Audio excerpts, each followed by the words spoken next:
Allahi wa barakatuh. Inna li izzata lillahi jami'a. Gbogbo agbára Ọlọ́run ọba lónìí. Today is 25 July 2023. A wà ní DHL ní South Africa. And send the product wa láti South Africa lọ sí Denmark, also Netherlands àti United States of America ní Dallas. Àwọn product wa lélẹ́yìí. Ẹni tó ní cancer, ẹni tó ní diabetes ní àwọn àìsàn ńlá abẹ́ni tálíjọ̀nù ń dà láàmú, abẹ́ni táyé ń dà láàmú, both natural and spiritual problem. Ẹ kọ́ńtàtì wa gẹ́gẹ́ bá a ṣe sọ fún wa, a sọ̀rọ̀ nípa powder yìí, àwọn kan ló order fún láti Netherlands ni wọ́n ti order sí powder yìí sìn. Tẹ́ bá wo irú powder yìí, mo sọ fún yín pé tó bá ń lo powder yìí ó wà halal, ó wà effective, má wo kó wà expensive, get here àtijọ́ tó ti fẹ́ bọ́ lọ́wọ́ evil, ògbó débì kan wọ́n gba 100, òdébì kan wọ́n gba 50, òdébì kan kó tó mọ̀ ó ti ná 1 million, bùkátà ò sì bíyá.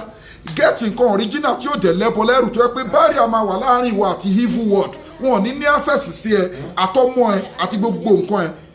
Tó bá gbé orúkọ ẹ sí kinní kò ní not reverse fund ló máa kọ, wọn ò ní rí ẹ rárá.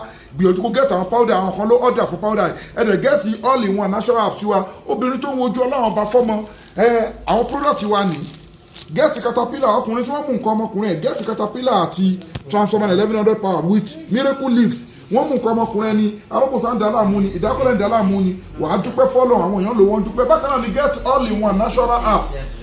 All in one ikú nìkan ni kò lè wò, ó lágbára púpọ̀ jù. Inna li izzata lillahi jami'a. Gbogbo agbára Ọlọ́run bá ló ní. Àwọn ẹ̀kọ́ tèmi kọ́ láti India ní China Arab country ni mo ní ká máa jàǹfààní ẹ̀. Bákan náà ni ẹwà àwọn special yìí náà tó bá mú nǹkan ọmọkùnrin èèyàn special ni tó bá mú nǹkan ọmọkùnrin èèyàn. So gbogbo àwọn nǹkan wọ̀nyí ẹ kọ́ńtàtì wa, Ọlọ́run bá lọ́ba onímọ̀. Àmọ́ ẹ̀kọ́ tèmi kọ́ káàkiri ni, iṣẹ́ tá a dẹ̀ bá ń lé ní ọmọ Ọlọ́rin lèmi.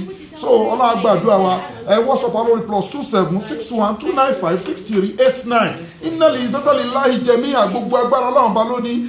Oní fibroid ni, ovulation problem ni, ó ń bẹ lọ́wọ́ ọmọ ni, ayé ń dàyàn láàmú, oṣó ń dàyàn láàmú, àjẹ́ ń dàyàn láàmú. Ẹ gbìyànjú kẹ́ get memory booster wa náà fọmọdé àti fún àgbà àtọmọléèwé.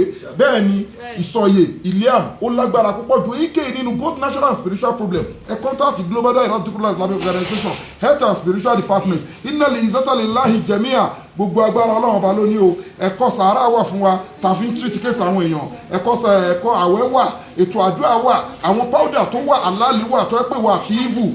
Bye bye di wà dẹ̀ máa gbé dáadáa ṣe confam lèmi sọ èmi ò tán ẹ o.